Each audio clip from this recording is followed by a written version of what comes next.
All right.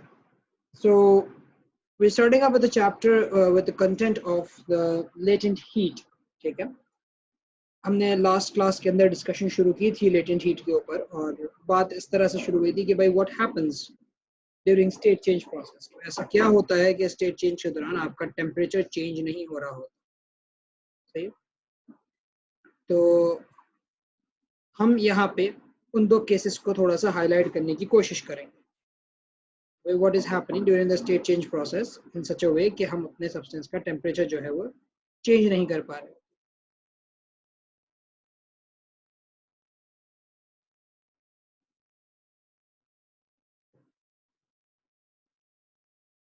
मैं बिल्कुल basic से समझा दूंगा, तो उससे परेशान मत हो।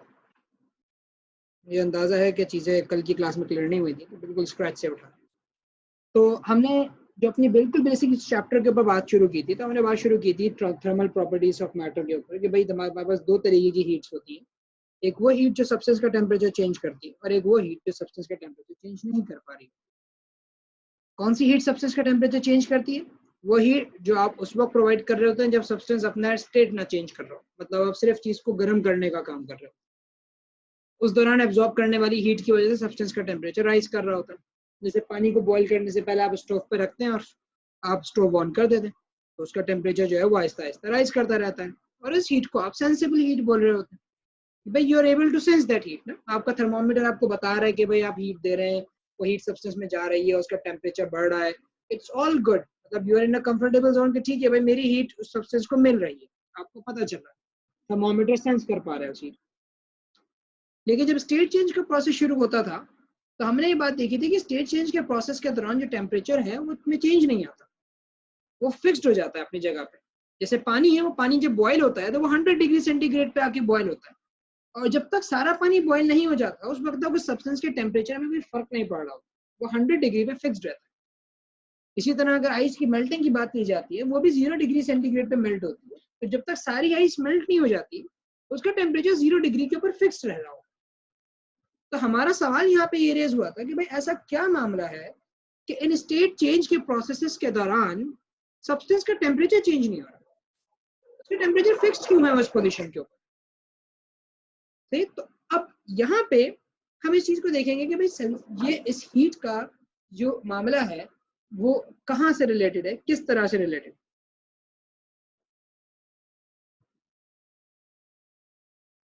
इधर जब हम इस हीट की बात करते हैं, इस हीट को हम नाम देते हैं लेटेंट हीट। लेटेंट बोलने का मतलब यही होता है कि the word basically means hidden, something that you can not see, something that you can not observe. सही, हेंस लेटेंट। तो लेटेंट हीट का जो मामला है या जो कॉन्सेप्ट है सारा, वो यही होता है कि भाई आपके सब्सटेंस की हीट जाके मटेरियल में छुप गई। तो क्यों छुप गई ये तो हम ऐसे बोल रहे हैं, लेकिन आप थोड़ा सा इसको फिजिक्स की टर्म्स में एक्सप्लेन करने की कोशिश करेंगे कि उस हीट के साथ माजरा क्या हो।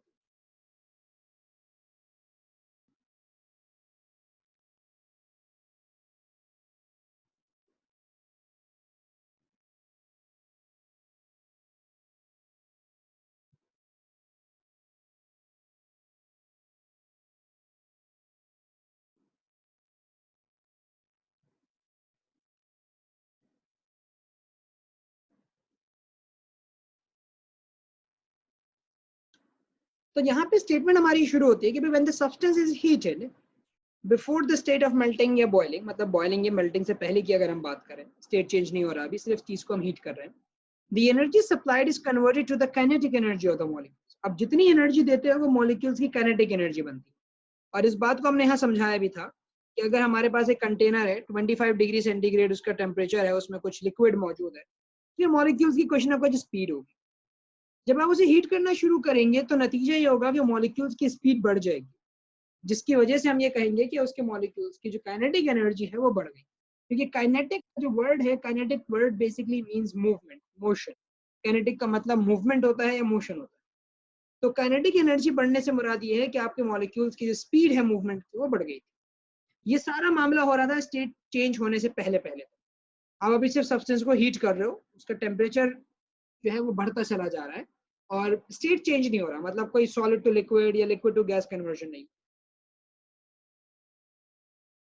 फिर वो बोलते हैं however it must be noted that whenever there is a change in state of the material, the temperature remains constant. जब materials अपना state change करता है तो temperature constant हो जाता है, मतलब melting हो या boiling हो तो temperature में एक ठहराव आ जाता है, वो ना बढ़ रहा होता है ना कम हो रहा होता है temperature. तो यहाँ पे अब हम स्टेप बाय स्टेप डिस्कशन करेंगे कि ऐसा क्यों होता है. तो सबसे पहली बात जो मैं मेंशन करूंगा वो ये करूंगा कि भाई पहले तो हमें ये पता हो कि टेम्परेचर का ताल्लुक किस चीज से है. हम असल में टेम्परेचर तो एक ऐसी चीज है ना जो हम ऑब्जर्व कर रहे हैं, हमें तो उसके बैकग्राउंड पे देखना है. ये टेम्परेचर का बढ़ना या कम होना ये रिलेट किस चीज से होता है, ऐसी कौन सी चीज है जो इंक्रीज या डिक्रीज होती है जिसकी वजह से टेम्परेचर में फर्क पड़ता है. जब हमने बैकग्राउंड को ऑब्जर्व करा तो हमने बोला कि भाई टेम्परेचर का ताल्लुक मॉलिक्यूल्स की काइनेटिक एनर्जी से होता है. अब जितनी ज्यादा काइनेटिक एनर्जी बढ़ाएंगे मॉलिक्यूल्स की उतना ज्यादा टेम्परेचर उसका बढ़ रहा होगा, एंड वाइस वर्सा. मतलब जब मैं किसी सब्सटेंस को हीट करता हूँ ना तो उसके मॉलिक्यूल्स की काइनेटिक एनर्जी बढ़ती है, वो ज्यादा फास्ट मूव करना शुरू कर देते हैं. तो हमें ये पता चला कि टेम्परेचर का जो ताल्लुक है वो मॉलिक्यूल्स की काइनेटिक एनर्जी के साथ. तो अगर किसी प्रोसेस के दौरान टेम्परेचर नहीं बढ़ रहा तो एक बात तो यहाँ कही जा सकती है कि उस प्रोसेस में काइनेटिक एनर्जी में कोई चेंज नहीं आ रहा होगा मॉलिक्यूल्स की. मैं अपनी बात रिपीट करता हूँ, टेम्परेचर का ताल्लुक मॉलिक्यूल्स की काइनेटिक एनर्जी के साथ, the speed with which they are moving. तो अगर कोई ऐसा प्रोसेस हो रहा है जिसमें टेम्परेचर नहीं बढ़ रहा तो उसका मतलब उस प्रोसेस के दौरान मॉलिक्यूल्स की काइनेटिक एनर्जी यानी उनकी स्पीड में कोई चेंज नहीं आ रहा. आप हीट तो दे रहे होंगे लेकिन वो मॉलिक्यूल्स उस हीट को अपनी काइनेटिक एनर्जी में कन्वर्ट नहीं कर रहे होंगे, वो अपनी इससे स्पीड नहीं बढ़ा रहे होंगे, उनकी स्पीड उतनी ही होगी जितनी पहले थी. तो सवाल ये आता है कि फिर वो हीट गई कहाँ. ऐसा प्रोसेस क्या हुआ, उस वक्त सिचुएशन क्या हुई. असल में हुनैन उस वक्त की सिचुएशन ये होती है, इस सिचुएशन को हम बोलते हैं कि हमारा सब्सटेंस सेचिएट हो गया. सही है, सेचिएट ये थोड़ा आगे के इंजीनियरिंग टर्म्स है, तुम जिस तरह का सवाल पूछ रहे हो उसमें थोड़ा मुझे बाहर डोमेन टच करनी पड़ रही है. सब्सटेंस की एक सेचिएशन लेवल आता है कि उस लेवल के बाद उसका टेम्परेचर बढ़ नहीं सकता, उसके बाद अब उसके मॉलिक्यूल्स जो हैं वो अपने एनर्जी को जो हीट एब्जॉर्ब कर रहे होते हैं उसको काइनेटिक में नहीं कन्वर्ट करते, उसके बाद वो डायरेक्शन जो है वो चेंज हो जाती है उस हीट. सही, ये हर मटेरियल की उसकी एक नेचुरल प्रॉपर्टी होती है, सैचुरेशन लेवल के बाद की सिचुएशन शुरू होती है. तो ये समझ लो कि एक तरह से उस सिचुएशन में उस स्टेट के अंदर वो मॉलिक्यूल्स अपनी हाईएस्ट स्पीड पे पहुंचे हुए होते हैं. सही, उससे आगे की स्पीड उनके लिए पॉसिबल नहीं होती. तो अब क्या होता है, जैसे बॉइलिंग पॉइंट आ गया, मॉलिक्यूल्स अपनी मैक्सिमम स्पीड पे आ चुके थे, इससे ज्यादा मॉलिक्यूल्स अपनी स्पीड नहीं बढ़ा सकते उस स्टेट के अंदर रहते हुए. सही, लिक्विड स्टेट में रहते हुए और मजीद मॉलिक्यूल्स की स्पीड बढ़ाने का चांस नहीं था. तो अब जो आप हीट दे रहे होते हो वो मॉलिक्यूल्स अपनी काइनेटिक एनर्जी में कन्वर्ट नहीं करते, इसीलिए उनका टेम्परेचर नहीं बढ़ता. वो कहाँ जाती है हीट, वो हीट जाती है मॉलिक्यूल्स अपनी इंटरमॉलिक्यूलर फोर्सेस ओवरकम करने में लगाते हैं. उस हीट को जो आप दे रहे होते हो मेल्टिंग या बॉइलिंग के बाद, उस हीट को मॉलिक्यूल्स अपनी इंटरमॉलिक्यूलर फोर्सेस ओवरकम करने में लगा देते हैं. इंटरमॉलिक्यूलर फोर्सेस ओवरकम करने का मतलब ये है कि वो एक दूसरे से दूर हो रहे हैं. सही, हम आसान जबान में बोलते हैं कि the molecules use an energy to overcome the intermolecular forces, आसान जबान में बोला जाए ना. लेकिन वो जो ओवरकम द इंटरमॉलिक्यूलर फोर्सेस की बात है उसकी जो डीप डाउन एक्सप्लेनेशन है वो ये बनती है कि मॉलिक्यूल्स एक दूसरे से दूर हो रहे होते हैं जिसकी वजह से उनकी पोटेंशियल एनर्जी बढ़ रही है. अब काइनेटिक में कन्वर्जन नहीं हो रही, अब पोटेंशियल में कन्वर्जन हो रही है. अरे फ्रीजिंग पे भी मैं थोड़ी देर में आऊंगा, आगे की एक्सप्लेनेशन. तो यहाँ पे मैंने कल एग्जांपल ये दी थी कि भाई स्टेट चेंज होते वक्त टेम्परेचर चेंज नहीं होगा उमर, उससे पहले टेम्परेचर चेंज हो रहा होगा. जब स्टेट चेंज शुरू हो जाएगा तो टेम्परेचर फिक्स हो जाएगा. आप कभी पानी का बॉइलिंग पॉइंट पढ़ते हो ऐसे कि भाई 100 डिग्री से लेके 110 डिग्री तक है पानी का बॉइलिंग पॉइंट? आपने कभी भी नहीं पढ़ा. आपने सिर्फ ये पढ़ा पानी का बॉइलिंग पॉइंट 100 डिग्री है. क्यों पढ़ा खाली ये बात कि भाई पानी का बॉइलिंग पॉइंट 100 है? इसलिए क्योंकि बॉइलिंग पॉइंट फिक्स्ड होता है, वेरी नहीं कर रहा होता. कि प्रोसेस जब पानी बॉयल हो रहा होता है तो टेम्परेचर बढ़ता नहीं है, वो 100 पे ही पूरा पानी बॉयल. जब सारा पानी बॉयल हो जाता है, अब गैस बन चुका है, सारा वाटर स्टीम बन गया है, अब टेम्परेचर बढ़ना शुरू हो जाएगा दोबारा. तो यहाँ पे जो बात हमारे पास सामने आती है वो इस तरह की अंडरस्टैंडिंग में आती है कि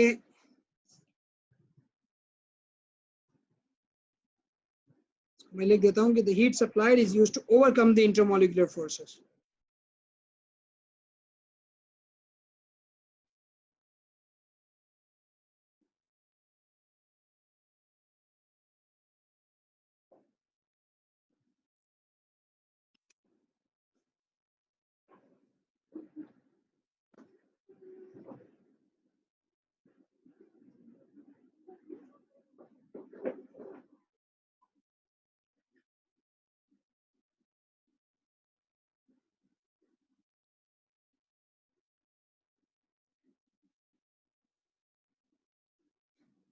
ठीक है, ये बात मैंने यहाँ पे लिख दी।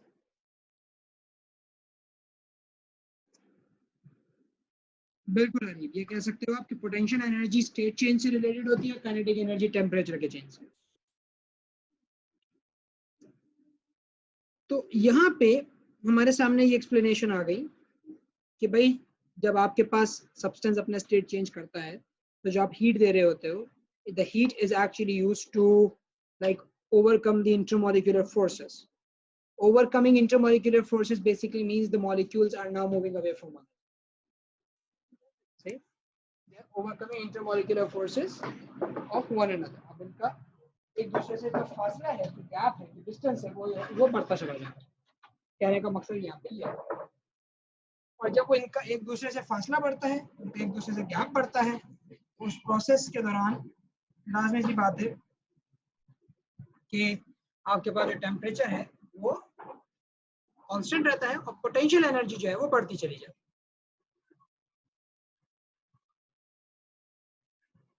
इसका मैसेज आ रहा है, कौन क्लास शुरू नहीं हुई थी क्या? क्लास तो चल रही है।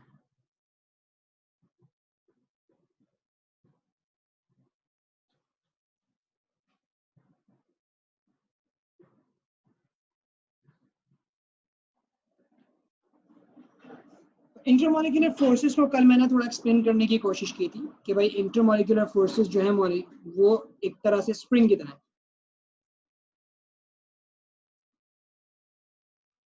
है। स्प्रिंग की तरह है आपके इंटरमॉलिक्यूलर फोर्सेस। जैसे दो बॉल के दरमियान में हमने स्प्रिंग लगा दिया और वो स्प्रिंग उन दोनों बॉल्स को एक दूसरे की तरफ लाने की कोशिश कर रहा होता है। अगर आप उन बॉल्स को दूर करेंगे तो स्प्रिंग खिंच जाएगा और जैसे रिलीज करेंगे वो स्प्रिंग वापस उन बॉल्स को एक दूसरे की तरफ ले आएगा। इंटरमॉलिक्यूलर फोर्स का भी यही काम होता है ना, वो मॉलिक्यूल्स को जोड़ के रखता है, एक दूसरे के करीब रखता है। अगर मैं सेपरेट करूंगा मॉलिक्यूल्स को तो मैंने इंटरमॉलिक्यूलर फोर्सेस को ओवरकम करने की कोशिश की, उसके अगेंस्ट काम करने की कोशिश की।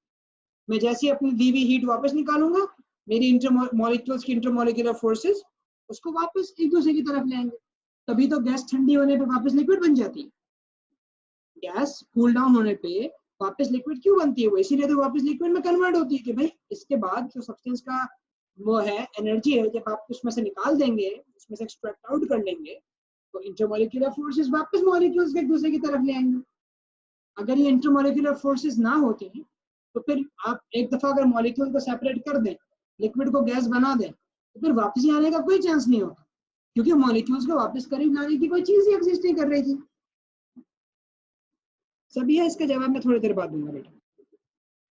ये बहुत आगे की चीज है जो आपने मुझसे भी पूछी।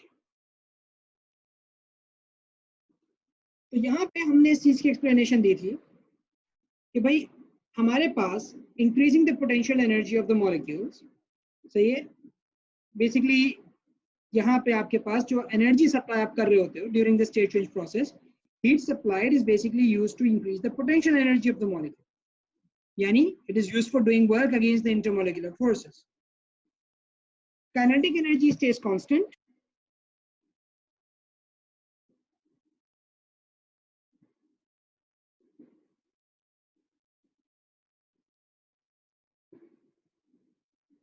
So temperature stays constant.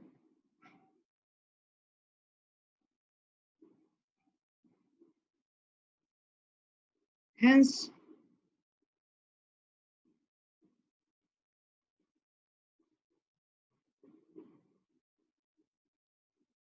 there is no change in temperature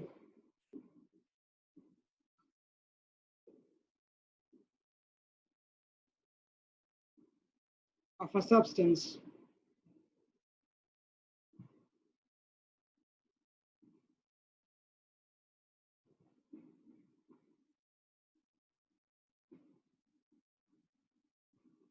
during the state change process. State change process के दौरान आपके सब्सटेंस के टेम्परेचर में कोई भी डिफरेंस नहीं आ रहा। ये हमने स्टेप बाय स्टेप इन तमाम बातों को लिख दिया।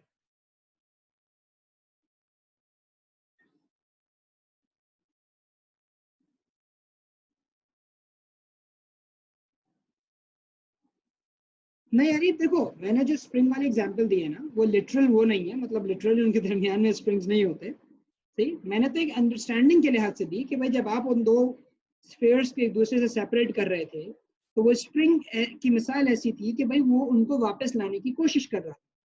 वो इंटरमॉलिक्यूलर फोर्स की तरह मैंने एक समझाने की कोशिश की। इसका ये मतलब नहीं है कि वो जल्दी वापस आ जाएंगे, जैसे स्प्रिंग जो है वो एकदम से पोटेंशियल को काइनेटिक में कन्वर्ट करता है।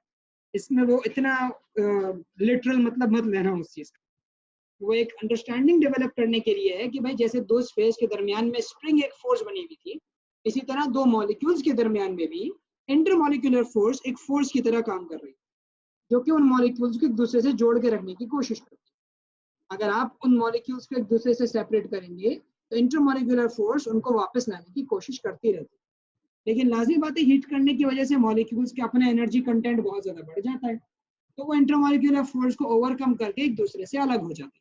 मतलब वो इस काबिल होते हैं कि वो इंटरमॉलिक्यूलर फोर्स को काउंटर कर सकें, उनमें इतनी एनर्जी आ चुकी है। तो वो सॉलिड से लिक्विड बन चुके होते हैं या लिक्विड से गैस बन चुके हैं, उनकी अंदर मौजूद एनर्जी की वजह से। अभी आप उसमें से उनकी वो एनर्जी छीन लें, यानी उनको कूल कर दें, नतीजा क्या होगा, जो गैस था वो लिक्विड बन जाए। मॉलिक्यूल्स अपनी जब एनर्जी लूज करेंगे तो इंटरमॉलिक्यूलर फोर्स डोमिनेट कर जाएगी, और डोमिनेट करने की वजह से मॉलिक्यूल्स एक दूसरे के करीब वापस आ जाएंगे। तो जो गैसियस स्टेट में मॉलिक्यूल्स मौजूद थे दूर दूर, अब वो करीब आके लिक्विड बन जाए, या जो लिक्विड स्टेट में मॉलिक्यूल्स मौजूद थे वो और नजदीक आके सॉलिड बन जाए। तो हीट एनर्जी सिर्फ मॉलिक्यूल्स को इस काबिल कर देती है कि वो एक दूसरे से थोड़े दूर हो जाए और अपना स्टेट चेंज करके कुछ और बन जाए। सॉलिड थे तो लिक्विड बन जाए, लिक्विड थे तो गैस बन जाए। लेकिन इसका ये मतलब नहीं है कि उनके दरमियान की जो इंटरमॉलिक्यूलर फोर्स थी वो खत्म हो गई, वो मौजूद होती है, लेकिन मॉलिक्यूल्स खुद इतने ताकतवर हो चुके होते हैं कि वो इंटरमॉलिक्यूलर फोर्स अब उनके सामने कुछ कह लो कि प्रोमिनेंट इफेक्ट क्रिएट नहीं कर पा रही होती, खासतौर पर गैसेस में। लिक्विड में तो फिर होता है, लेकिन गैसेस में उनका असर जो है वो बहुत कमजोर हो जाता है। ये ऐसी मिसाल है जो थोड़ी मतलब खतरनाक मिसाल है, लेकिन ये ऐसी मिसाल है कि जब बच्चे बड़े हो जाते हैं तो अपने आप को ज्यादा पावरफुल समझना शुरू हो जाते हैं, और उनके ऊपर जो समझ लो जो उनकी पावर होती है, जो उनकी स्ट्रेंथ होती है, वो इतनी ज्यादा होती है कि वो जो पुरानी चीजें जो उनको एक साथ जोड़ के रखने की थी वो उनको खातिर में नहीं लाते, जैसे पेरेंट्स हो।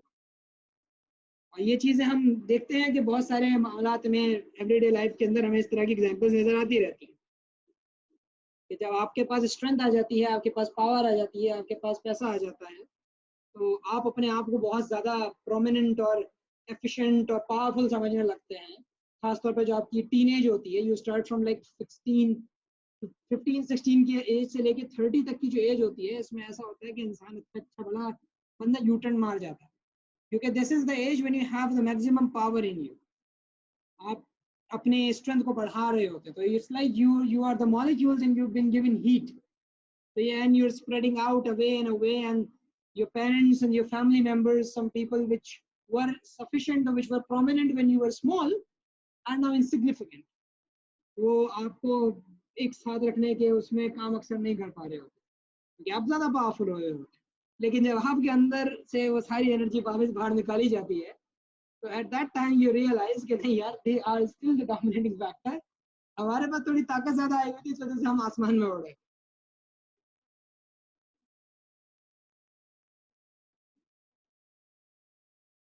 हाँ, दोबारा हीट नहीं करें, अगर दोबारा कूल करें तो वो गैस से लिक्विड होगा ना। आप पीछे आ रहे हो। जरूरी है, ये मिसालें जरूरी होती हैं।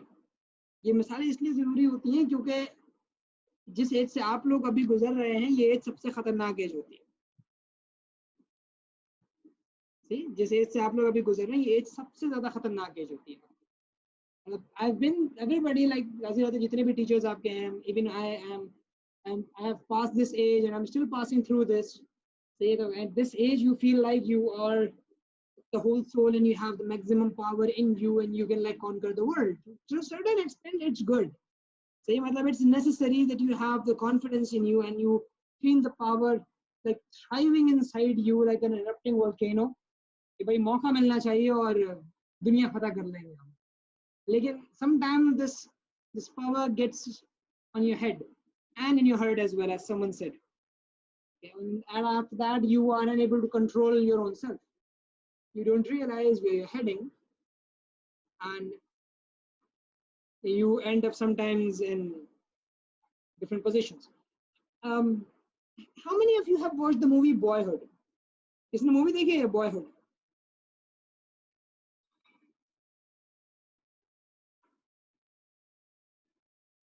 Anyone? Nobody? किसी ने नहीं देखी Boyhood? I'll recommend you to watch this movie. Movie देखना है ये Boyhood. ये मूवी, इसकी खास बात ये है, this movie was shot in a span of around 12 to 15 years. उसको 12 से 15 साल लगे थे इस मूवी को बनने में. असल में उन्होंने एक कैरेक्टर पिक किया था, उसको छोटे से लेके उसको 20s के अंदर तक लेकर गए थे. मतलब एक सिंगल कैरेक्टर, उसकी मुख्तलिफ एजेस में उसके साथ उन्होंने मूवी शूट की ताकि कैरेक्टर चेंज ना हो रहा. उसका बचपना दिखाया, उसका टीनेज दिखाया, उसका 20s के अंदर उसकी एज दिखाई. उसका पता एक बॉयहुड को जो है वो एक हाईलाइट करने की कोशिश की गई. तो ये चीज जो है ये खैर मामला है.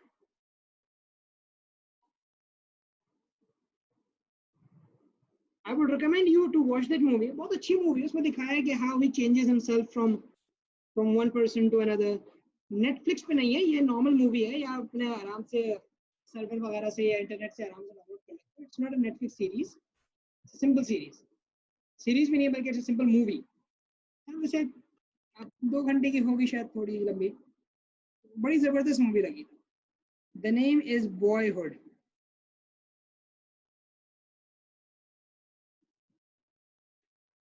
I really enjoyed that movie. आज से तकरीबन 6-7 साल पहले, 6 साल नहीं 4 साल पहले मैंने वो मूवी देखी थी.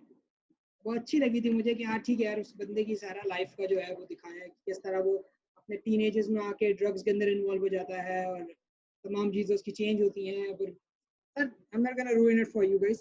तो उसको देखना. एक ये मूवी मुझे बड़ी अच्छी लगी थी, और एक तो शायद आप लोगों ने, I'm pretty sure आप लोगों ने देखी होगी, The Pursuit of Happiness. This is a movie that one cannot like afford to not watch. The Pursuit of Happiness. Do watch this movie. ये 2 movies अपने लिस्ट पे डाल लो तुम लोग, Boyhood और Pursuit of Happiness. If you haven't watched them, Pursuit of Happiness नहीं देखी तो मैं बोलता हूँ कुछ नहीं देखा. वो बहुत जबरदस्त मूवी, बहुत अच्छी movie. It's based on a true story actually. See? The Pursuit of Happiness. PERSUIT. Pursuit का मतलब होता है कि हासिल करने की कोशिश, एक कांस्टेंट प्रोग्रेसिंग चीज. मतलब ये वो है कि आप हमेशा कोशिश करते रहते हो, आप हासिल नहीं कर पाते. Happiness is something that you cannot achieve, but it's something that you pursue. आप उसको, ये ट्रैक है, ये एक वो नहीं है, समझ लो कि एक डेस्टिनेशन नहीं है कि मैं एक लेवल पे पहुंच के बोलूँगा मैं खुश हो चुका हूँ, बस ये मेरी खुशी आ चुकी है. नहीं, it's something that you pursue. You have it on a journey for a long time.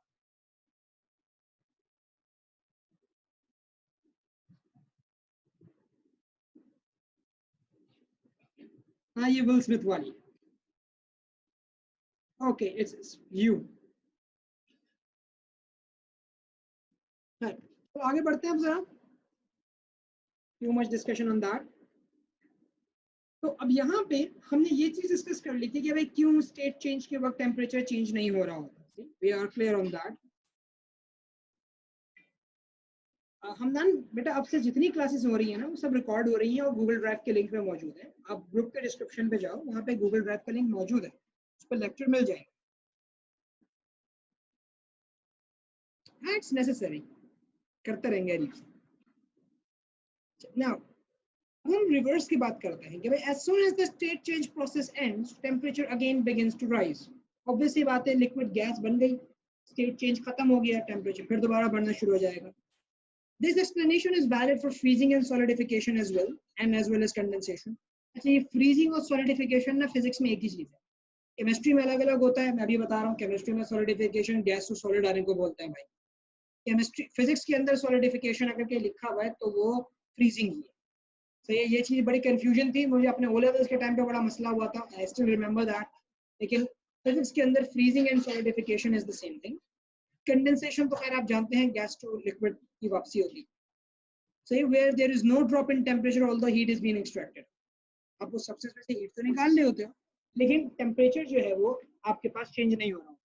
तो असल में इस दौरान हो ये रहा होता है, अगर हम रिवर्स की बात करें, when substance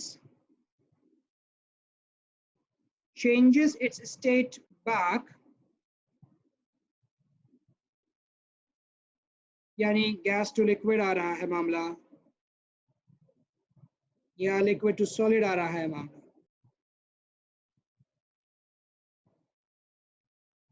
the energy या हीट जिसे आप बोल रहे हैं extracted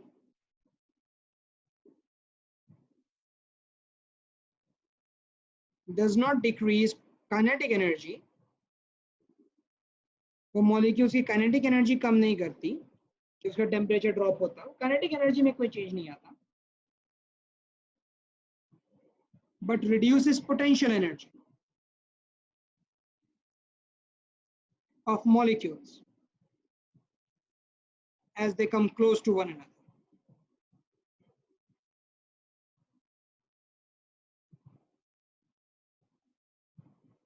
The intermolecular forces dominate करना शुरू हो जाती है।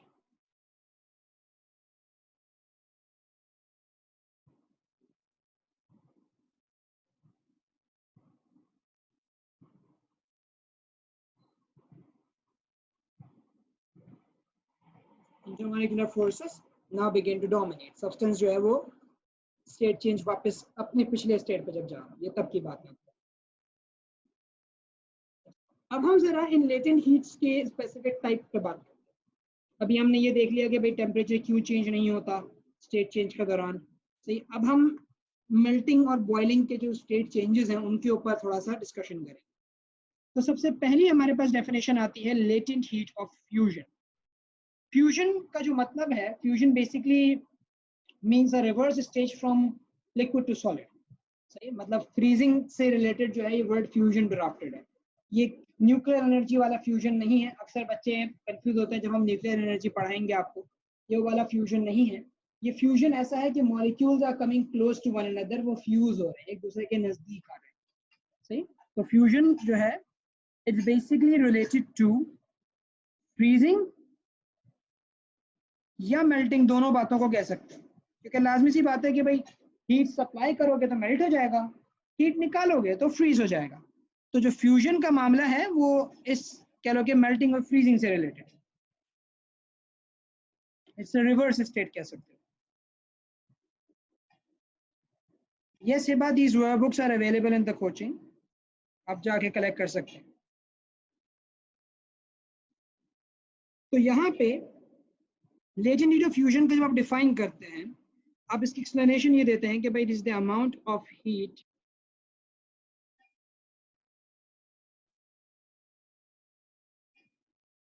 needed to change the substance from solid to liquid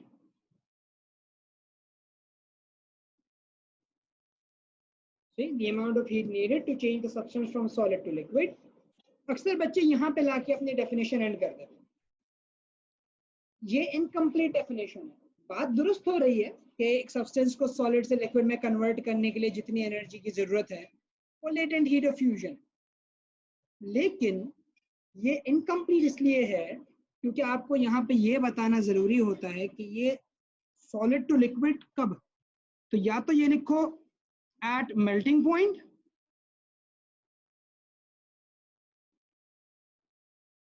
या ये लिखो एट कांस्टेंट टेम्परेचर। ये दोनों में से कोई एक बात लिखना जरूरी है कि ये कब प्रोवाइड की जाने वाली एनर्जी। क्योंकि देखो सब्सटेंस को सॉलिड से लिक्विड में कन्वर्ट करने के लिए तो आप हीटिंग बिल्कुल शुरू से करते हो ना, कि अगर मैं आपको मिसाल के तौर पे एक कप ऑफ वाटर दे दूँ, मैं बोलूँ उसको बॉईल करे, चलो मैं आपको फ्रीजर में से निकाल के आइस क्यूब पकड़ा दूँ, मैं बोलूँ उसको मेल्ट करो, तो आइस क्यूब का जो टेम्परेचर होगा लाजमी सी बात है नेगेटिव में होगा, कोई अभी तो वो बर्फ बना हुआ है, वाटर 0 पे मेल्ट होता है तो आइस क्यूब का टेम्परेचर -5 -6 होगा। तो आप उसको -6 से हीट करते हुए पहले 0 तक लाएंगे, उसके बाद वो मेल्ट होगा। तो मेल्टिंग के लिए तो आप -5 से हीट दे रहे थे, लेकिन वहां से दी जाने वाली हीट लेटेड नहीं है, क्योंकि उससे तो टेम्परेचर बढ़ रहा था, वो -5 -4 -3 -2 -1 0 तक आया है, उस हीट को लेटेड में काउंट नहीं कर सकते। जब वो 0 पे आ गया और अब अपनी मेल्टिंग उसने स्टार्ट की, सही, तो यहाँ पे आपके पास जो सिचुएशन आती है अब है लेटेंट हीट ऑफ, या अब टेम्परेचर फिक्स्ड हो गया, तो इसलिए या तो ये लिखना कि एट मेल्टिंग पॉइंट, या फिर ये लिखना कि एट अ फिक्स्ड टेम्परेचर। और हम यहाँ पे फ्रीजिंग का वर्ड इसलिए यूज करते हैं, मतलब देखो मैंने अभी बताया भी था, मैं लिख देता हूँ, ये जो फ्यूजन है ना, फ्यूजन का वर्ड इसलिए आता है, फ्यूजन से मुराद है molecules coming closer to one another.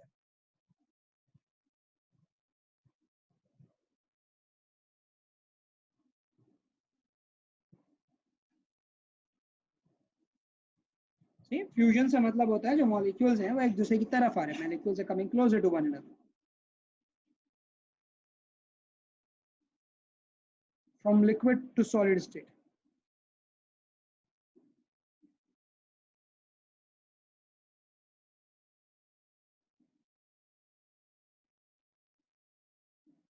इसीलिए इसको फ्रीजिंग के लिए भी समझा जा सकता है और मेल्टिंग के लिए भी समझा जा सकता है। फ्रीजिंग के लिए तब होगा जब आप एनर्जी इसमें से बाहर निकाल रहे होगे, फ्रीजिंग के लिए एनर्जी एक्सट्रैक्टेड, और मेल्टिंग के लिए एनर्जी प्रोवाइडेड।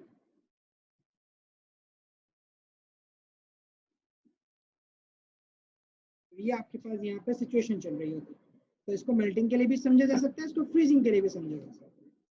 फ्यूजन का वर्ड जो है वो असल में मॉलिक्यूल्स के नजदीक लाने को समझा है। यस, पूछिए जरा सवाल अपना मेरे बच्चे। फ्यूजन का मतलब सिर्फ, फ्यूजन का मतलब क्या होता है? Fusion basically means fuse, to come close to one another ना। तो जब हम फ्यूजन की बात कर रहे हैं तो हम असल में बात कर रहे होते हैं मॉलिक्यूल्स करीब आ रहे हैं। तो जो लेटेंट हीट ऑफ फ्यूजन है वो असल में वो हीट थी जो फ्रीजिंग के दौरान आप निकालते हो, या ये कह रहे हो कि वो हीट जो मेल्टिंग के दौरान आप प्रोवाइड करते हो।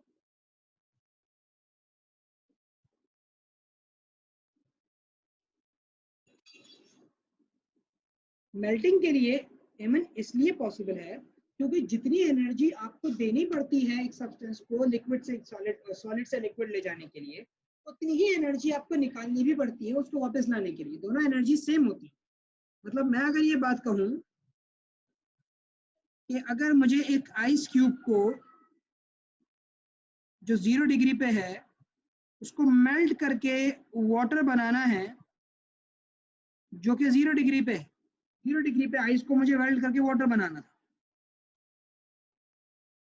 तो अगर मुझे इसको हीट देनी पड़ी है 1000 जूल्स की और वो लिक्विड आइस से वाटर बना, तो अगर मैं उसको वापस लाना चाहता हूं तो मुझे उसमें से निकालनी भी 1000 जूल्स ही पड़ेगी।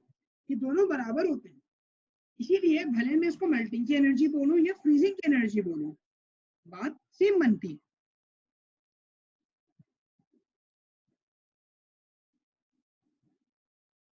बिल्कुल फातिमा, आप सही बोल रहे हो कि मेल्टिंग में मॉलिक्यूल्स दूर दूर जाते हैं और फ्रीजिंग में करीब आते हैं। असल में फ्यूजन का जो वर्ड दिया है ना उन्होंने करीब आने से रिलेट कर दिया, लेकिन इसका ये मतलब नहीं है कि ये सिर्फ और सिर्फ फ्रीजिंग के लिए है।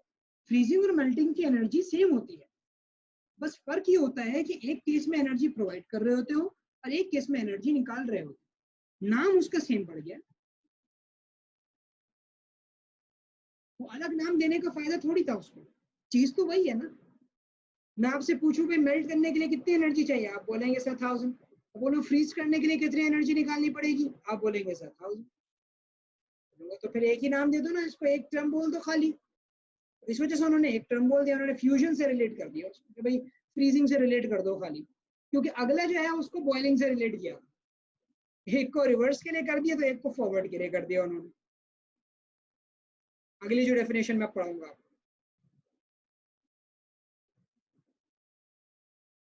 तो अगर किसी को मेरी आवाज स्लो आ रही है तो काइंडली अपना इंटरनेट कनेक्शन थोड़ा सा देख लें भाई, अगर सबको ही स्लो आ रही है तो भी मुझे बता दीजिए।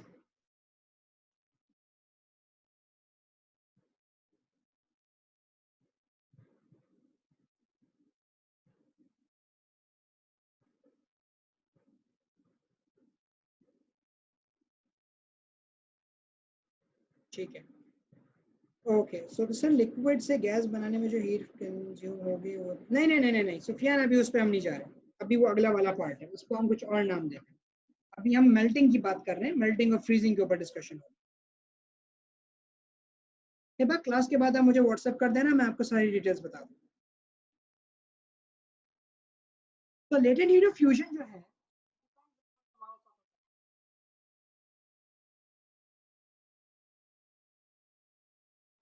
सही, latent heat of fusion depends upon the mass of the substance. जितना ज्यादा मास होगा उतनी ज्यादा आपको एनर्जी रिक्वायर्ड होगी।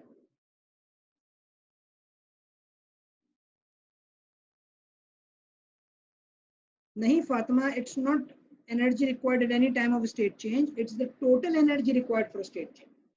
मतलब अगर मैं आपको एक आइस क्यूब ला के दे दूँ, मैं बोलूँ बेटा इसको पिघला दो, ये 0 डिग्री पे है, ये पिघलना शुरू हो चुका है, जब उसको पिघला दो बस आप, तो आप हीट करना शुरू करोगे, वो आइस 0 डिग्री सेंटीग्रेड पे पिघलना शुरू होगी, पानी बनेगी। तो from the start till the end आपको जितनी एनर्जी देनी पड़ी वो लेटेंट हीट ऑफ फ्यूजन, पूरी बर्फ पिघलाने के लिए आपको जितनी एनर्जी देनी पड़ी वो latent heat of fusion. Condensation reverse होता है, गैस टू लिक्विड को बोलते हैं बच्चों। तो latent heat of fusion depends upon the mass of substance. The greater the mass,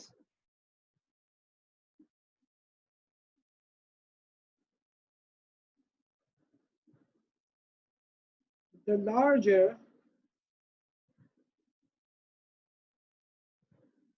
is the energy needed to melt that solid. जितना ज्यादा मास होगा आपको उतनी ज्यादा एनर्जी देनी पड़ेगी उस सॉलिड को मेल्ट करने के लिए। और इसका रीजन भी बहुत सिंपल सा है, भाई जितना मास होगा उतने मॉलिक्यूल्स होंगे, जब मॉलिक्यूल ज्यादा हो जाएंगे तो हर मॉलिक्यूल को एनर्जी देनी पड़ेगी ना आपको, अभी तो वो सब्सटेंस अपना स्टेट चेंज कर रहा है, जब मॉलिक्यूल ज्यादा होंगे तो डिमांड ज्यादा होगी एनर्जी की, ज्यादा एनर्जी देनी पड़ेगी। तो लेटेंट हीट ऑफ फ्यूजन मास पे डिपेंड करता है। मतलब मैं एक स्टूडेंट को एक छोटी सी आइस क्यूब दे दूं मेल्ट करने के लिए, और अगले स्टूडेंट को मैं वो पूरा, जो आपने देखा होगा आइस की जो शॉप्स होती हैं बर्फ वालों के पास, सही इतनी ऊंची ऊंची जो है वो आपके पास सारा जो है सामान अवेलेबल होता है, वो ले जाके जो बर्फ का इतना बड़ा सा स्लैब होता है मैं वो दे दूंगा बच्चे को, ये पिघलाओ। वो बेचारा जो जिसके पास इतना बड़ा स्लैब आया वो बोलेगा सर ये तो बाइसनेस है, आप उस बच्चे को एक आइस क्यूब दे रहे हैं छोटी सी, वो तो हवा अभी ऐसी छोड़ के भी चला जाए तब भी पिघल जाएगी, और मुझे आपने इतना बड़ा स्लैब दे दिया, इसको पिघलाने के लिए मुझे कितनी हीट देनी पड़ेगी। तो हीट, जो लेटेंट हीट ऑफ फ्यूजन है, मतलब energy needed to melt something, ये मास पे डिपेंड करती है। जितना ज्यादा आपका सब्सटेंस का मास होगा उतनी ज्यादा आपको एनर्जी देनी पड़ेगी उसे, क्योंकि नंबर ऑफ मॉलिक्यूल्स बढ़ जाएंगे आपके पास। इस चीज का भी सॉल्यूशन निकालना था, जैसे हमने पहले निकाला था लेटेंट इस हीट कैपेसिटी में।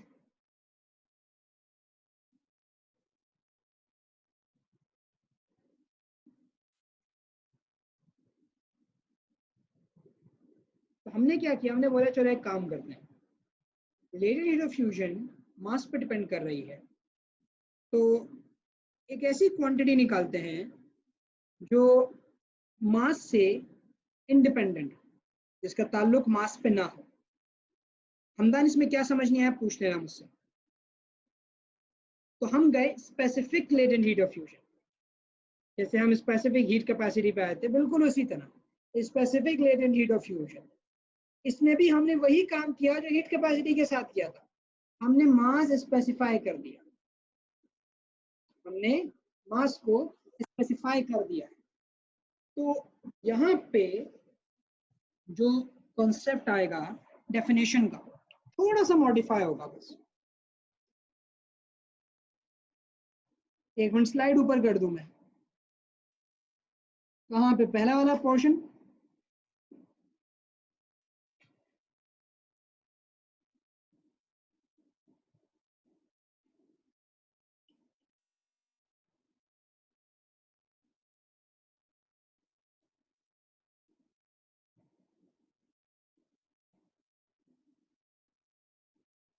आगे बढ़े हम जरा उस से। ओके, तो specific latent heat of fusion की डेफिनेशन मैं यहाँ लिख देता हूँ, बड़ी आसान सी डेफिनेशन है, थोड़ी सी सिंप्लीफिकेशन है।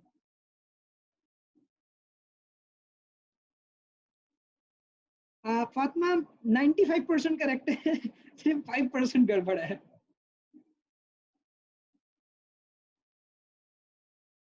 Amount of heat needed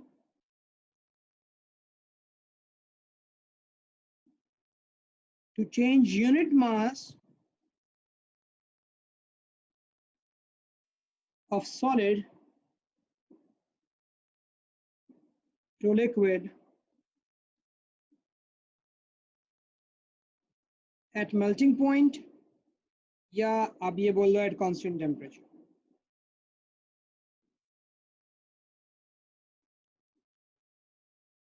Amount of heat needed to change a unit mass, सही है, ये एक यूनिट मास है आपके पास, ये आपके पास स्पेसिफिक वाली बात को हाईलाइट कर रहा है कि अब मैं ये नहीं बोलूंगा कि भाई एक कितना मास ज्यादा है या कितना मास कम, अब हम पर किलोग्राम की बात करें, 1 किलोग्राम आइस हो या 1 ग्राम आइस हो, तो ये इस चीज के ऊपर हमारी बात शुरू हो जाए। Amount of heat needed to change unit mass of solid to a liquid, so at its melting point या at constant temperature, that thing is basically called the latent heat of fusion। और ये चीज मास से independent है क्योंकि ये per unit mass बात हो रही है ना, it does not depend upon mass.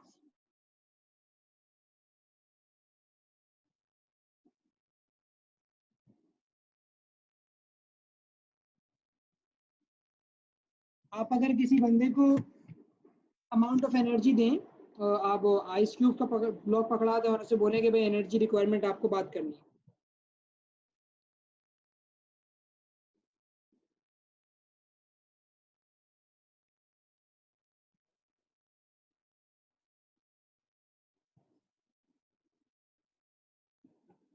मिथुन इस डेफिनेशन में कुछ बात समझ नहीं आ रही है क्या? What does at melting point and at constant temperature mean? Melting point या कांस्टेंट टेम्परेचर का मतलब ये है जब सब्सटेंस का मेल्टिंग पॉइंट आ जाए, जैसे आइस है 0 डिग्री पे आ गई, अब जो हीट एनर्जी दे रहे हो ना उसको मेल्ट करने के लिए, उसको आप लेटेंट हीट पे काउंट करो, उससे पहले की हीट को नहीं करो। Amount of heat needed to change a unit mass of solid to liquid at melting point या at constant temperature।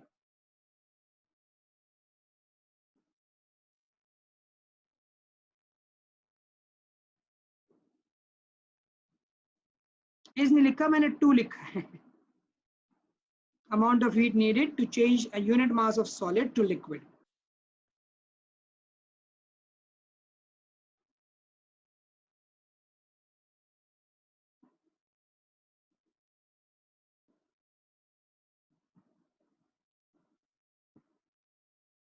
ये तो सभी है, मुझे भी देखना पड़ेगा कि why latent heat of fusion cause hurricanes to intensify।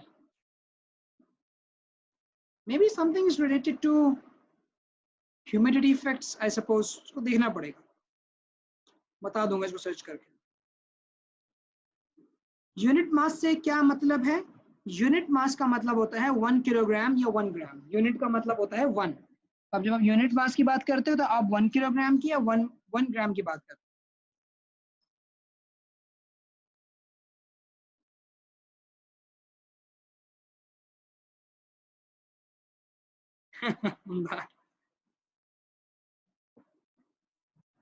तो जब हम यूनिट मास की बात कर रहे हैं तो हम असल में बात कर रहे हैं 1 किलोग्राम सब्सटेंस या 1 ग्राम सब्सटेंस की। अच्छा, मैं इसकी वैल्यू की एक्सप्लेनेशन देता हूँ थोड़ी सी कि भाई इसका मतलब क्या है। देखो, अगर मेरे पास एक छोटा सा आइस क्यूब था और एक ये बड़ा सा आइस क्यूब था, सही। मैं डेफिनेशन समझा देता हूँ यहाँ पे, थोड़ा सा एक्सप्लेनेशन हो जाए तो ये क्लियर हो जाएगी बात। बता रहा हूँ ना बेटा, यही तो समझा रहा हूँ। तो लेट्स से फॉर एग्जांपल ये आइस क्यूब है, इसका मास मैं कहता हूँ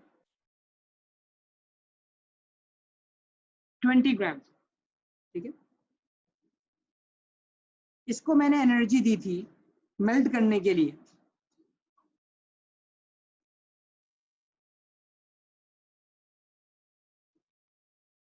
सही। Energy to melt at 0 degree centigrade, पिघलाने के लिए जो इसको मुझे एनर्जी देनी पड़ी थी, दैट इज फॉर एग्जांपल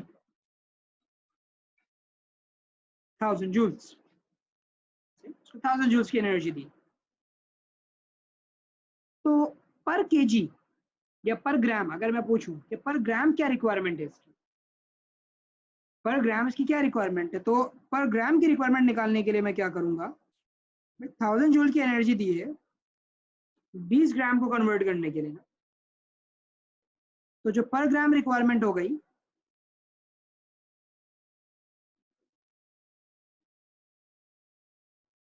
वो हो गई 50 जूल्स पर ग्राम। ये जो चीज है ना मेरे बच्चे, ये है specific latent heat of fusion.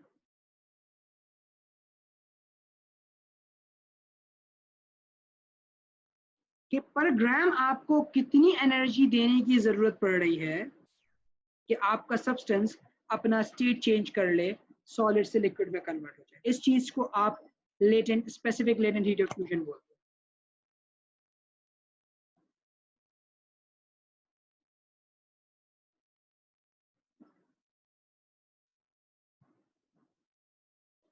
ठीक है, इसके बाद मैं लेक्चर में ब्रेक दे दूंगा, मैं टेंशन ना लो। अब इसी तरह अगर मैं मास बढ़ाता हूँ, लेट्स से मैंने सब्सटेंस का मास बढ़ा के कर दिया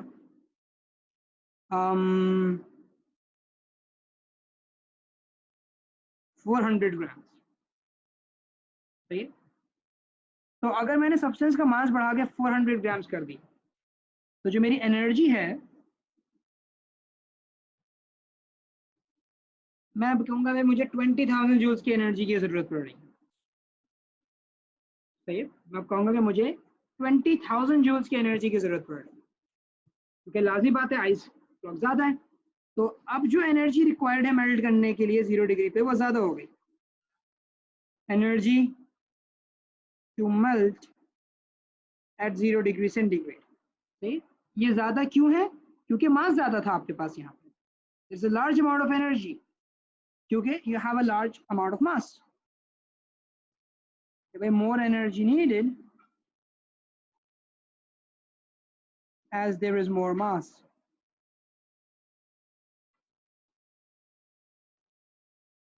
ये जो Q लिखा है ना हमने यहाँ पे, ये लेटेंट हीट है, सिर्फ लेटेंट हीट ऑफ फ्यूजन।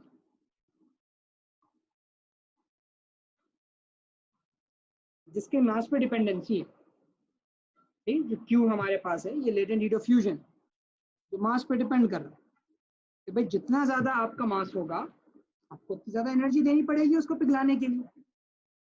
लेकिन जो स्पेसिफिक है वो देखो अभी भी सेम आएगी। अगर मैं इसको सॉल्व करूँ स्पेसिफिक के लिए कि भाई पर ग्राम आपको कितनी एनर्जी चाहिए, तो 20,000 जूल्स की एनर्जी से 400 ग्राम आइस वाटर बनी थी।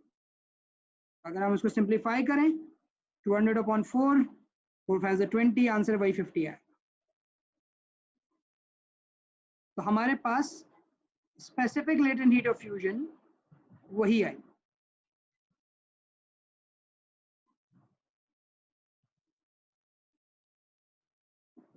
सही, इसका मास से कोई ताल्लुक नहीं, it is independent of mass, it has nothing to do with mass, सही। क्योंकि स्पेसिफिक में आप ये बात बता रहे होते हो, सही है, कि आपके पास जो सब्सटेंस है उसकी पर किलोग्राम या पर ग्राम एनर्जी रिक्वायरमेंट क्या है, ये वैसे ही है जैसे स्पेसिफिक हीट कैपेसिटी थी।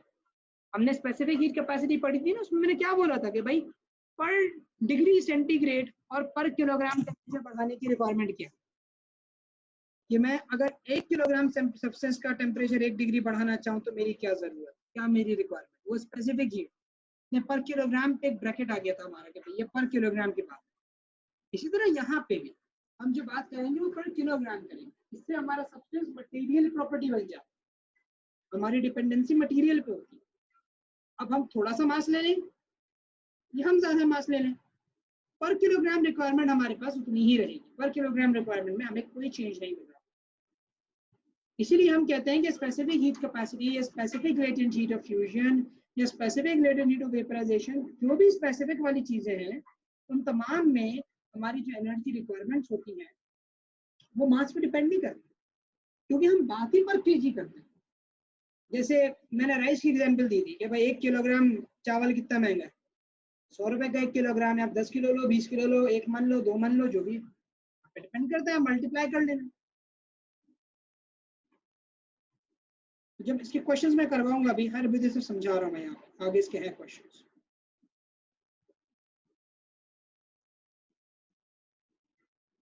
मेरे बच्चे जो मैंने आंसर निकाला है ना, ये देखो, this is specific heat capacity. 50 joules per gram का मतलब ये है कि 1 gram of, for example whatever the ice is, या 1 gram of solid needs 50 joules of energy.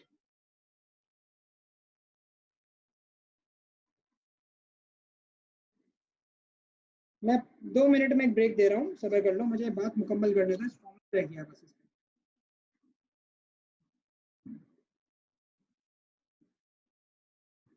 Method, आपके पास यूनिट मास है मेरे बच्चे, यहाँ पे जरूरी नहीं है कि सिर्फ 1 किलोग्राम हो, इवन ग्राम भी हो सकता है। यूनिट का मतलब होता है 1, यूनिट का मतलब 1 किलोग्राम नहीं होता या 1 ग्राम नहीं होता, उसका मतलब होता है 1। अब वो 1 किलोग्राम भी हो सकता है, वो 1 ग्राम भी हो सकता है। एग्जामिनर आपको जूल्स पर किलोग्राम में भी वैल्यू दे सकता है, एग्जामिनर आपको जूल्स पर ग्राम में भी वैल्यू दे सकता है, वो दोनों चीजें पॉसिबल। तो यहाँ पे जो उसका फॉर्मूला है specific latent heat of fusion का, उस फॉर्मूले को जैसे अभी हमने कैलकुलेशन की थी, हमने क्या किया था, एनर्जी को मास से डिवाइड कराया था। तो specific latent heat of fusion को स्मॉल एल और सबस्क्रिप्ट के अंदर एफ लिखा जाता है, ये Q अपॉन M है, जिसको आप ऐसे लिख सकते हो, Q इक्वल्स LF इंटू 1। आप इसको इस तरह से भी मेंशन कर सकते हैं, Q इक्वल्स LF इंटू 1, जिसमें Q जो है वो लेटेंट हीट है। असल में Q सिर्फ हीट होती है, वो कभी लेटेंट बनती है, कभी सेंसिबल बनती है। हीट कैपेसिटी में वो हीट कैपेसिटी भी थी, यहाँ पे लेटेंट हीट भी है, तो इससे परेशान मत होना, ये सिर्फ हीट होती है।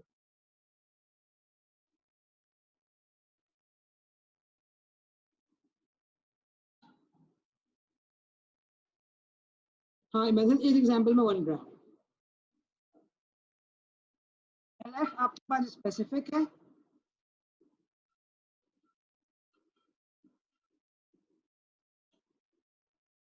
और M है mass that changes state।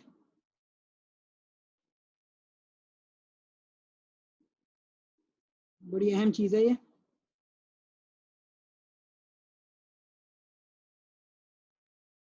मैं जरा हाईलाइट कर दूं कि अभी मैं आपके साथ इस चीज पे खेलूंगा थोड़ा सा। तो आप जरा ले लो भाई 5 मिनट का ब्रेक आप लोग, ठीक है, थोड़ा सा वक्फा लेते हैं।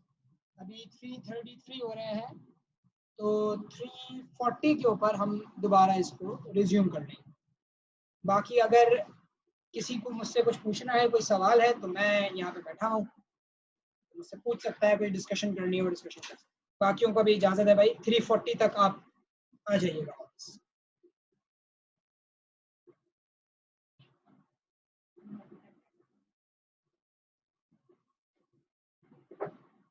मेथड एम लिखा है the mass that changes state, वो मास जिसने स्टेट चेंज किया।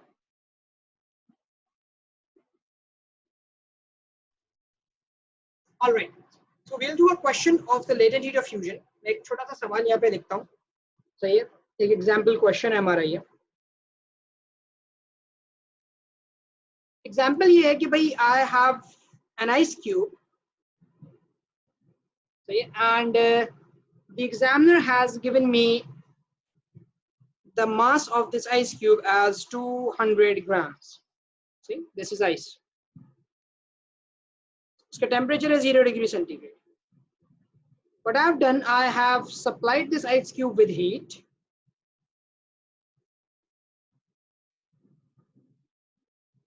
See, I have supplied this ice cube with heat energy.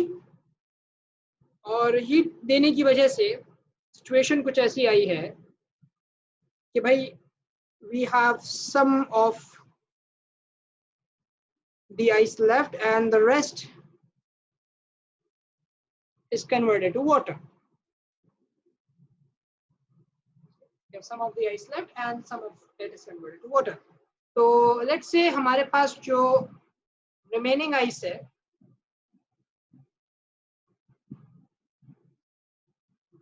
वो है, इसको मैं M1 बोल देता हूँ, इसको मैं M2 बोल देता हूँ, वो है 50 ग्राम्स। और लाजमी सी बात है यहाँ से जो वाटर बन गया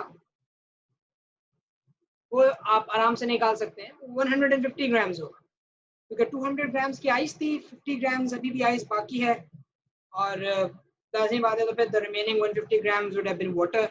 और अभी क्योंकि मेल्टिंग का प्रोसेस चल रहा है तो आइस भी 0 पे है और ये वाटर भी 0 डिग्री सेंटीग्रेड पे, both of them are at 0 degree centigrade. तो आपको ये बता दिया गया है कि भाई if specific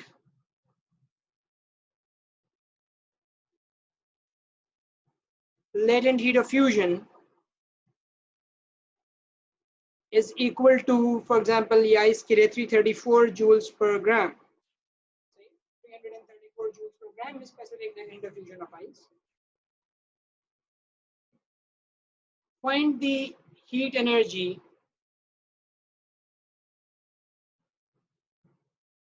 absorbed up till now during melting process.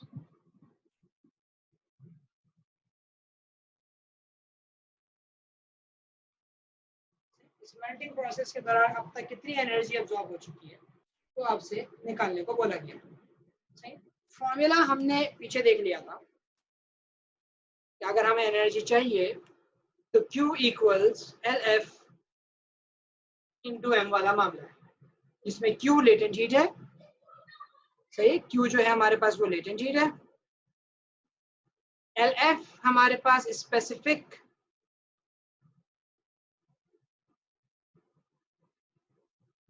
Latent heat of fusion है, और जो M है वो मास है। बस एक चीज का ख्याल मेरे बच्चे हमेशा रखना इस तरह के सवालों को सॉल्व करते हुए, वो ख्याल आपने ये रखना है कि LF का जो यूनिट हो, जो यूनिट आपके पास LF में मौजूद हो वही आपके मास का भी होना चाहिए। मिसाल ये है मेरी बात की कि भाई अगर आपके पास LF जो है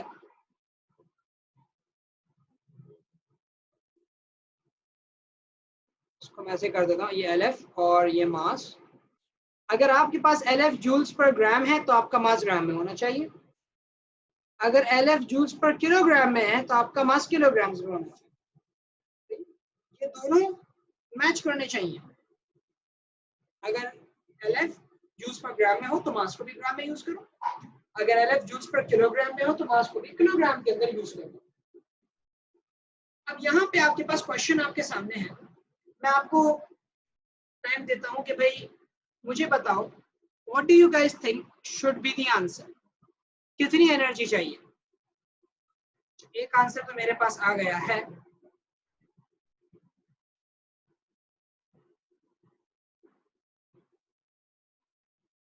फातिमा ब्रिलियंट आंसर, बहुत अच्छी आपने सोच लगाई है यहाँ पे, द आंसर इज 100% राइट। बाकी हजरात भी जरा मुझे बताइए आंसर क्या होगा।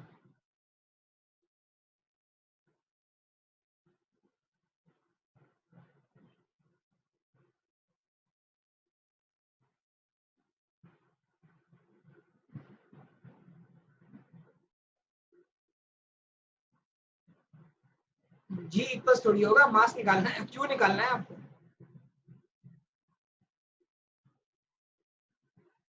आपको एनर्जी निकालनी है ना, एनर्जी क्यू की वैल्यू निकालनी है तो LF 334 है मास आपको सेलेक्ट करना है कि 200 लोगे, 50 लोगे या 150 लोगे।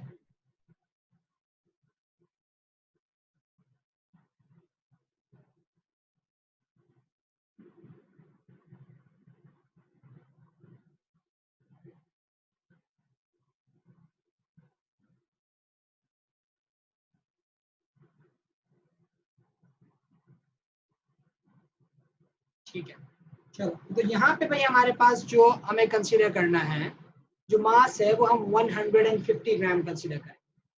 उसकी वजह यह है, मैंने ये बात कही थी कि आप मास वो लेते हो जो अपना स्टेट चेंज कर लेता है। सही, आप मास वो लेते हो जो अपना स्टेट चेंज कर लेता है। तो इसका मतलब आपके पास जो मास आएगा वो 150 ग्राम्स है। 150 ग्राम्स ऑफ आइस ने अपने आप को वाटर में कन्वर्ट किया। सही, 150 ग्राम्स ऑफ आइस ने अपने आप को वाटर में कन्वर्ट किया। इस वजह से हम यानी ये कह लो कि जो हीट एनर्जी अब्सॉर्ब हुई है वो 150 ग्राम्स ऑफ आइस के अंदर हुई। वो वाटर बन गया, बाकी जो 50 ग्राम है अभी उसके अंदर एनर्जी अब्सॉर्प्शन का प्रोसेस नहीं हुआ है, इसलिए वो अभी तक आपके पास एज इट इज सॉलिड की फॉर्म में मौजूद है। तो जब मैं इसको कैलकुलेट करूंगा तो कैलकुलेशन करने के लिए हम लगाएंगे Q equals LF into m. LF 334 है, मास में यहाँ पे यूज करूंगा 150, तो जो मेरे पास आंसर आएगा वो आएगा 50,100 जूल्स। मतलब अब तक 50,100 जूल्स की एनर्जी एब्जॉर्ब हो चुकी है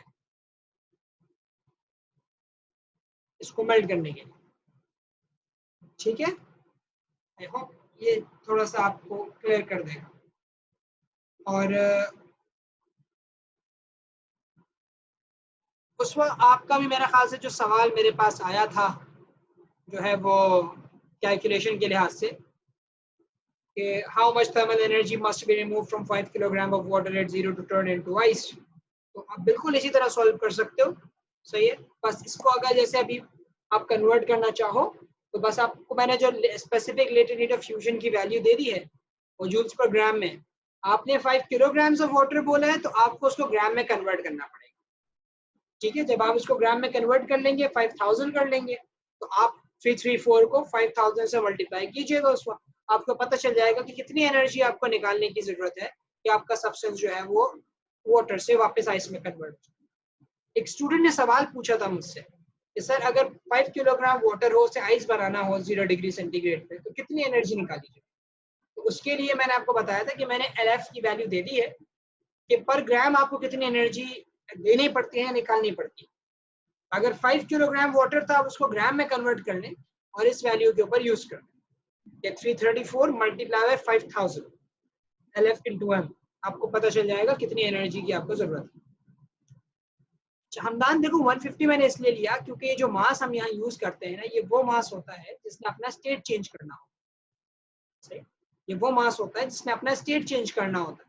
तो अगर आप देखो तो 200 ग्राम्स का मास था हमारे पास, लेकिन जितना मास मेल्ट हुआ है अब तक वो सिर्फ 150 हुआ है, तो इसका मतलब एनर्जी एब्सॉर्प्शन सिर्फ 150 ग्राम्स के अंदर हुई। वो जो बाकी रिमेनिंग 50 ग्राम्स है उसके अंदर अभी तक कोई चेंज नहीं आया है, आपको वैसे का वैसे ही कांस्टेंट चल रहा है। तो इसलिए मैंने यहाँ पे 150 का कॉन्सेप्ट जो है वो यूज किया।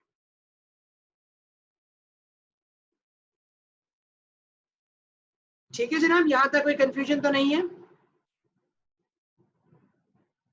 बेटा क्वेश्चन से पता चलेगा ना, ये जो मास होता है ये हमेशा इसी चीज से देखा जाता है ना कि आपका कितना मास जो है वो अपना स्टेट चेंज कर चुका है, वो आपको क्वेश्चन ही तो बता रहा है।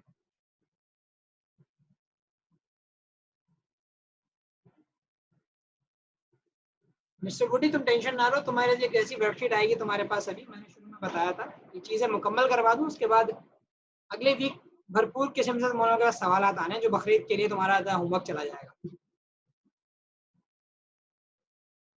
बस मेरे बच्चे लास्ट एंड हो गया है, तो आज का लेसन हम यहीं तक रखते हैं इंशाल्लाह। नेक्स्ट वीक की क्लास में लेटेंट हीट ऑफ फ्यूजन और वेपराइजेशन और ग्राफ डिस्कस करेंगे और फिर कुछ क्वेश्चंस करके मैं आप लोगों को वर्कशीट प्रोवाइड कर दूंगा इसकी।